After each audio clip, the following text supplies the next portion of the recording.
Welcome back to Foundry Talks. In today's episode, I am joined by Brandon Berkson, who is the founder and editor-in-chief of Hotels Above Par.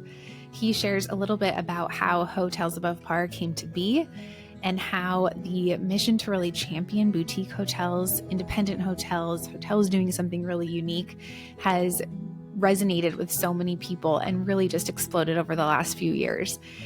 He has created a network of 45 plus journalists and an editorial team of 4 that review these amazing hotels that may not have otherwise been able to have such great exposure. So if you are a guest looking for a next great place to stay, or you are a hotelier looking to have your property featured, or just looking for ideas from a very seasoned traveler about what makes a hotel above par and what really makes a great guest experience, then we think that you'll love the insights that Brandon shares. So let's get into it. Welcome back to Foundry Talks. I'm Rachel Stoyanovsky, and today I am joined by Brandon Berkson, who is the founder and editor-in-chief of Hotels Above Par. So Brandon, welcome to the podcast. Thank you so much for having me. Absolutely. So I'm a big fan of what you're doing with Hotels Above Par, but I'd love for you to just intro us a little bit. Tell us kind of what it is, what led you to create it. Yeah, absolutely. So thank you for being a fan. Appreciate it. Hotels Above Par, I started it actually while I was on furlough during the pandemic. Before that, I had worked at a PR agency that worked with hotels. And prior to that, I worked as a bellboy at a boutique hotel in San Francisco. So I always knew I wanted to work in hotels. And during the pandemic, or when it first started, I saw the travel industry floundering. And, those first couple of weeks in April of 2020 were just complete utter chaos. Nobody knew what was going on, and hotels were closing left and right because of the restrictions. It was just like the world was going to end. And so as like a way to, celebrate the tourism community and talk about hotels, because we will go back to them at some point. And, to support them during a time when they needed love most, I created this Instagram page that paired boutique hotels, which is like my biggest love in life, that and golden retrievers. And so I created this Instagram page that paired boutique hotels with captions that were around 300 words, and they were kind of like micro articles, and it just kind of went viral. I think part of that was because so many people were at home and just on their phones and wanting to travel. So like that's something that really kind of brought in a lot of attention, and it just grew very fast. And I think like 2 months later, we were at 10,000 followers, and I would do these Instagram lives with different journalists who I had fostered relationships with during my PR career. And we would talk about travel topics on Instagram Live. And I look back at them and I was so cringe. It was like, I didn't know what I was doing. But they would share it on their network, and it just kind of blew up. So then I went back to my job at the PR agency. I was from being on furlough for 3 months, and I was working like 14-hour days. And so April 2021, I decided I'm going to, make this a full-time gig, and haven't looked back since. I quit my job then. And now today we have over 450,000 readers. We have a network of over 45 travel journalists, some of the world's best. So it's been exciting. That's amazing. So it sounds like, I mean, you're right. During that time, everyone was just at home, like doom scrolling. No one knew what to do with themselves. But it seems like you were able to create this really cool, almost like sense of wanderlust that gave people this outside look at like, okay, one day again, we will be able to travel again. We will be able to go here again.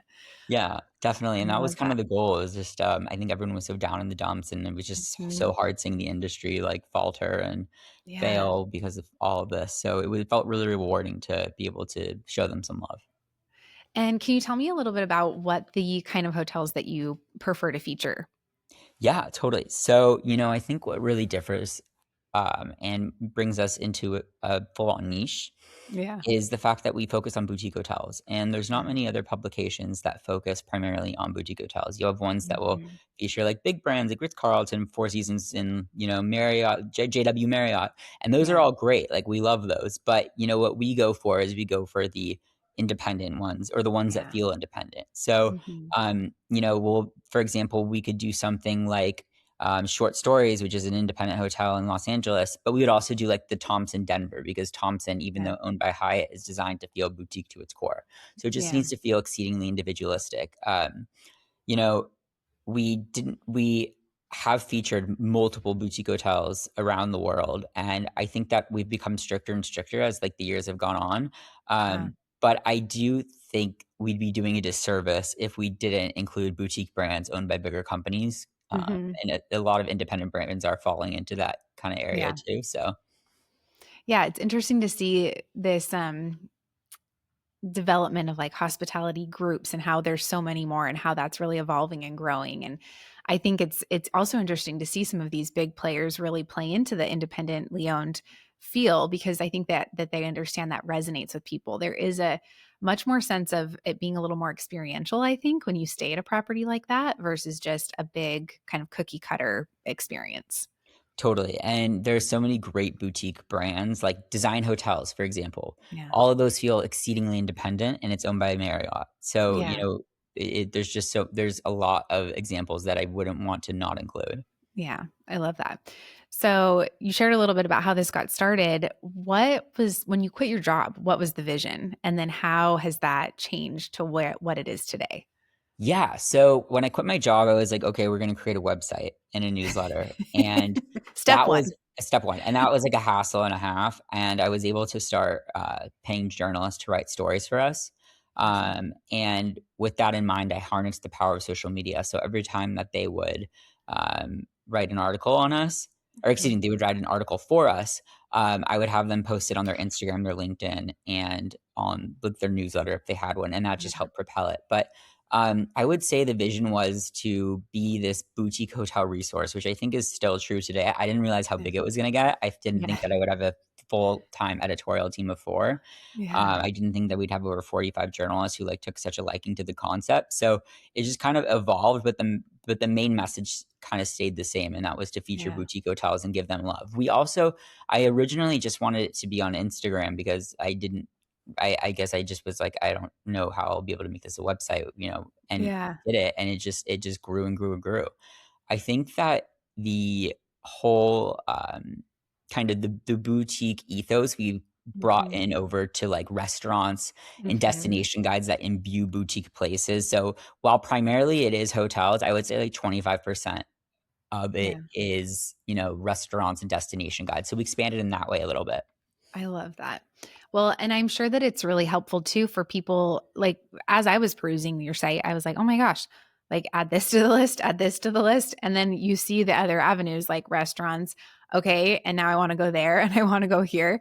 The way that you showcase them on the site is really beautiful. And I think it's just such a kind of like what you said, you're giving love to boutique hotels, but it's also just kind of an honor to be featured on your site. Like hotels that are featured, what's the feedback from them like? Are they like, "Oh my gosh, yes, thank you so much." Like, That's very kind.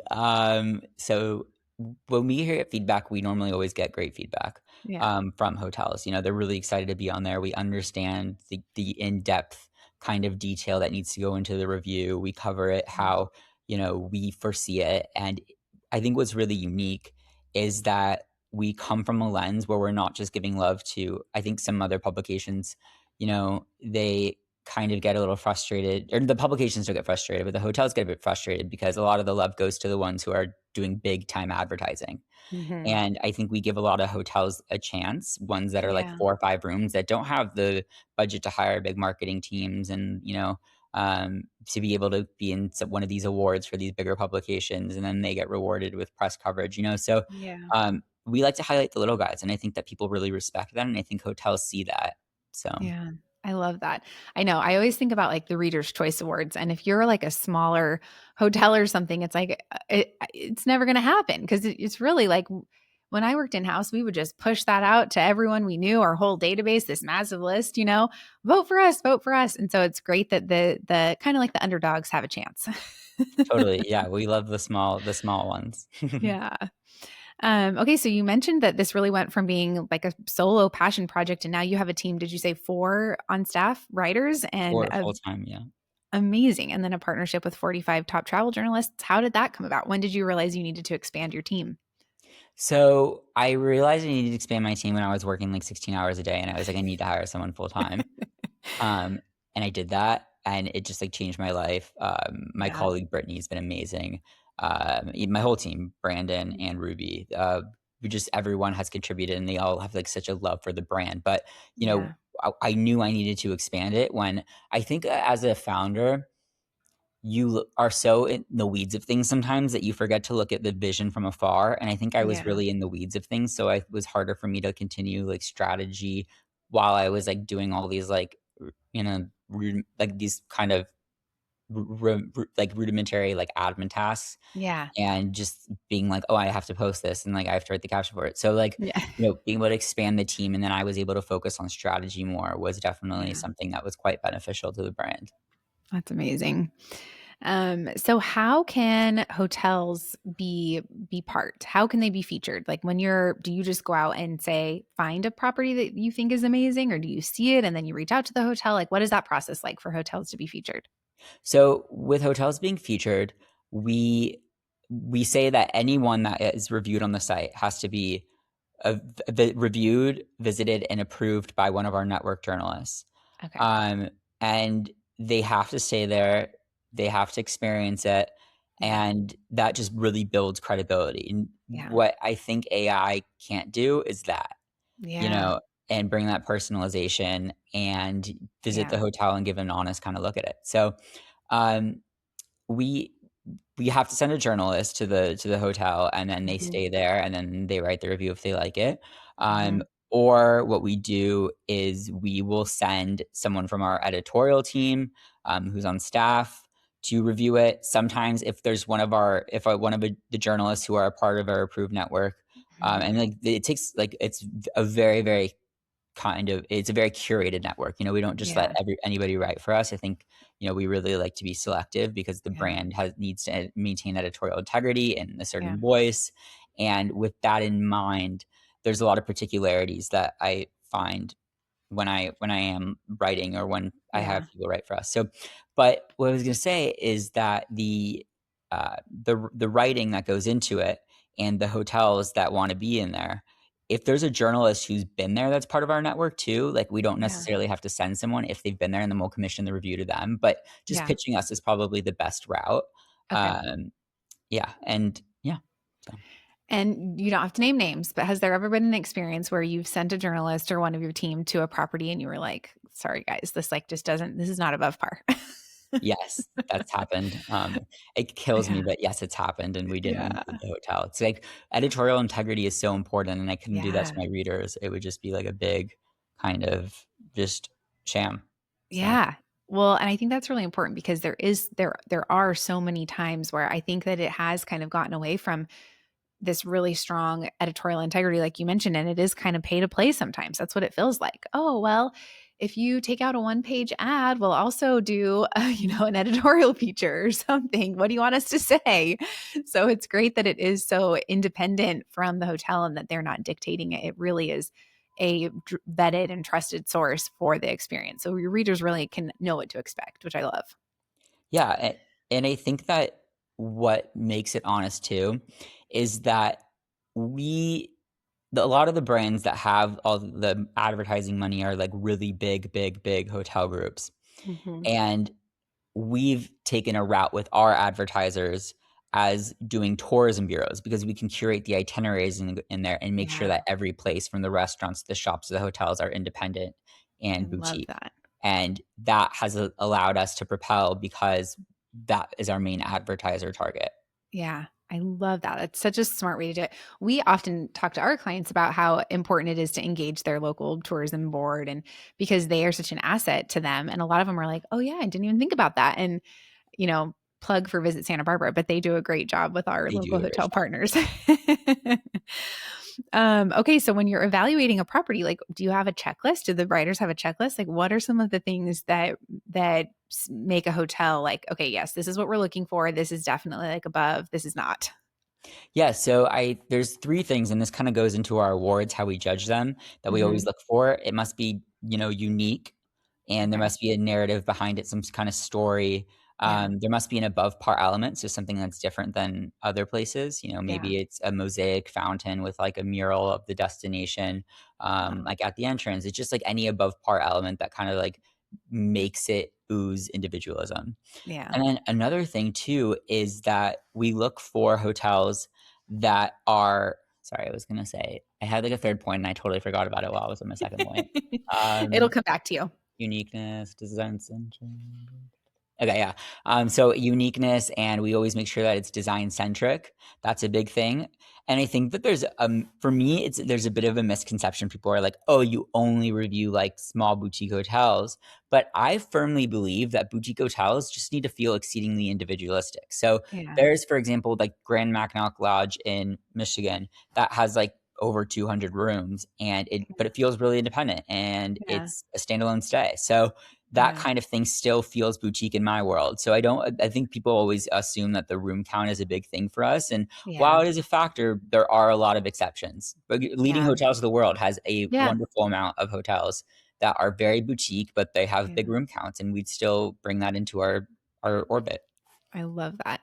Um, I don't want to jump to this question yet, but you teased a little bit about the awards. So before we jump into that, do you ever do like if a hotel reaches out to you and they want to like bring your whole team, would you ever do like a press trip or a fam trip? Like, is that something that you guys do or not really? It really is just like one journalist at a time. And do the hotels know in advance, or is it kind of like a secret shop? Yeah, it's an interesting world with earned media, Yeah. and I unfortunately can't fund all these journalist flights to the Maldives Yeah. and to like Italy and then to Cleveland. Like, so Yeah. what happens normally is the process is either they'll host an individual journalist, Okay. or we'll go on a press trip and we'll experience it from there with like other journalists. But we do make it clear, we're like, listen, like if we don't like this experience, Yeah. while the room and the hotel, or excuse me, while the room and the airfare are taken care of, if Yeah. we don't like this experience and we're going to be transparent with you, we will Yeah. not be able to write about it. Yeah. So that's something that we make very clear, because we have to be realistic. Like I said, I don't have exorbitant amount of money that I Yeah. can send to make sure that we have people, so that we have a huge volume of reviews, that would Yeah. make things really limited. So we do Yeah. still do take press trips. We're just very honest about the coverage that produced from it. You guys produced. I love that. Any favorite experiences this year? This year, yes. So I just went to Hakumba Hot Springs, which is this remarkable boutique hotel that used to be a old motel back in the 30s and 40s, and they have a Amazing. really beautiful lake that they made, and then there's three mineral pools, and the vibe is kind of Wow. eclectic. It's also a bit boho chic, and the people who designed it are just pure brilliant. And Amazing. the three mineral pools that are there are all more relaxing than the last. There's this one Yeah. called the Echo Room, and it has like a sky gazing Oculus, and Oh it's my just it's gosh. just, it's just so nourishing. And there's something about the desert. It's about 90 minutes east of San Diego Okay. that is just so cathartic. And Wow. I firmly believe that that was one of the best stays that I've experienced this year. So. Wow, amazing. So in addition to like really owning uniqueness and feeling very independent, are there any other like levels of service that you guys look for that, hoteliers that are listening can try to implement, or any other things that when you're evaluating your stay that are like, okay, these need to be the top of your checklist? Totally. Personalization needs to be at the forefront. It Okay. is what makes things special. And I think a lot of time with hospitality is nobody realizes how good it is until it's not, Yeah. until there's a mess up or something. So I think Yeah. that like good hospitality and making sure that the ball isn't dropped, and Yeah. just being like welcoming, like, and it starts from like saying hello and Yeah. how are you to your guest, and being like, hi, Mr. Smith. Mhm. Or it's something like, oh yeah, I can give you great recommendations. And then the bellboy, I used to be a bellboy, I Yeah. would give guests recommendations all the time, and it was just like, I think that you moonlight as different things when you work in a hotel, and Yeah. just to be like a welcoming source at whatever capacity you can be is one of Yeah. the biggest things. And I would like to say too is, you know, a hotel, especially a bellboy or a bellman that it stands outside of the front door of Yeah. a stay, it's really a lot of the times the first impression that a traveler gets when they visit a destination is a greeting at that hotel. Yeah. So, Sets the tone for the rest of the stay. exactly. I love that. And do you think that there is like would you say that there is hotels should focus on or put more energy into things in the room that create more of a uniqueness or personalized stay, like a handwritten note when you check in from the GM addressed to you personally, or things that really play up the destination, maybe like locally sourced lavender spray or things like that that just really set it apart? Absolutely, and that's the individualism that we love to write about, you know? Yeah. For example, I was at a hotel one time, and instead of a Bible, they had a UN Declaration of Human Rights, because Love it. it was near the UN building in Geneva. Yeah. So it's just there's a really great sense of uniqueness a lot of the time Yeah. in the room with boutique hotels, and that's something we value. We love local products. We love Yeah. writing about the design-centric pieces Mhm. that are a nod to the locale. When Yeah. there's a lot of individualism in the room, then the personalization element, like let's say I said, "Oh, I'm allergic to dairy." I am allergic to dairy. So, and they instead of putting a cheese plate, they put like a fruit plate. And it's just like Yeah. little things like that. And a handwritten note goes a long way too. I Yeah. love a handwritten note. It was really Well, interesting. no, Uh, go ahead. I'm here. this one time I was at a hotel, I was with my partner, and I went inside and they had a cookie with my face on it. Uh, and it was so funny. I love I loved it. it. I was like, "This is ultimate personalization." Like, call me a little Yeah. bit narcissistic here, but, like, that was fun. Well, and I think that that's great for hotels to hear because you don't need to do what everyone else is doing. Like that maybe would be kind of a silly idea, but that really stood out to you and made an impact and it's something that you still remember. And so that's the goal. So I think that's something that I think that's clearly what you're honoring and showcasing or hotels that do things differently. But I think it's a good reminder too to not get stuck trying to do what everyone else is doing and just do your own thing because that's really what people will remember. Yeah, any form of personalization, like, it just goes a long way. So, whatever Yeah, capacity, like, always try to imbue it. I love that. Okay, so now I would love to talk about the Star Awards. So, if I'm correct, this started in 2024. Started in 2024, correct? Okay, so this is the second year. So tell us a little bit about the Star Awards. What is it? What was the inspiration? And yeah, give us the goods. So, the Star Wars stemmed from a gap in the awards kind of and the awards programs of like different publications. We noticed Okay. that a lot of publications that were a lot bigger, they were rewarding the advertisers, similar as we talked before, at like full capacities, and it really left little space for the small hotels. Hmm. Um, and so we were like, let's create an award that is strictly based on merit, and we put together a checklist, and Yeah. we had around over 450 hotels apply. Um, Amazing. and basically it was judged on uniqueness, narrative, if there's a design centric element, if there's an Hmm. above par element that separates from somewhere else, and if there is a, you know, just a real story behind it that helps Yeah. imbue its branding. So there's so many things that go into it, and it's a beautiful process because the Yeah. hotels get so excited, like a 4-room Yeah. stay or a 7-room stay that wouldn't be able to make it on a bigger publications, you know, best readers list gets Yeah. highlighted, and I think they get excited about that. What I That's love about amazing. our awards is they're so honest, and they like I said, they highlight the little guys, and I Yeah. couldn't be more happy about that. That is amazing. Okay, so how do you select the winners? So we select the winners. We have a panel of around 6 different judges. This year Okay. was Stacey Liasca, who's amazing. Luke Abrams, he's our UK editor. And then Lindsay Cohn and who's the other one? I can't remember there's definitely one more person. It'll Um, come to you. oh, Alistair Clausen. Um, so they have become judges for our boutique hotels, and they get to nominate a few hotels, but they also get to look at all the answers, and we go around and we're like, oh, what about this place? What about this place? And we all come up with a short list. And that's Amazing. how it is normally decided. And they're all journalists. We champion journalism, Yeah. and I think that that's one of the best parts about HAP. That is amazing. Okay, so what was the response from this year's award recipients? They were so excited, and I'm so fortunate and grateful that they were so excited. It just makes this, you know, a more wholesome venture. It's just Yeah. being able to see them repost it, and for them to put a sticker at the front or like Yeah. frame it. That really is something that I find beautiful, and that's Yeah. something that I take a lot of pride in, is that we've created this brand that honors these Yeah. boutique hotels. Yeah. And like, who would have thought when you started this? You know, it's just, It's insane. I did not yeah, even think that it would become what it is today. it's Um, I'm amazing. so grateful for it and so fortunate that we've just garnered this boutique hotel loving community. Ugh, it's amazing. Okay, so just to wrap up, I wanted to talk briefly about some maybe underrated touches from hotels during your stays. Anything that like is underrated but definitely above par. Like an element? Yeah.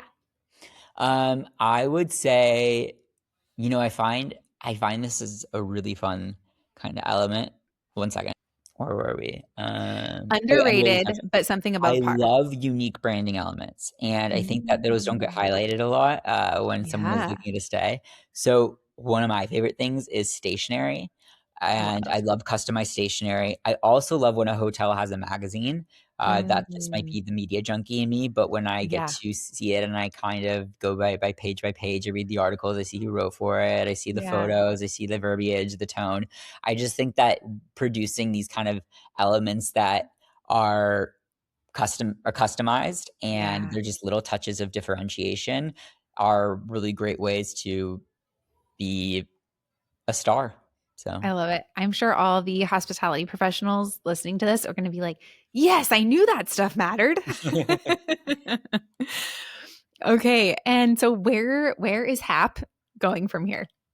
We just want to increase our readership and just keep things going, have more stories, just be Yeah, we want to be the number one resource for boutique hotels. We want I to love be it. your number one really destination when you are trying to find somewhere to stay.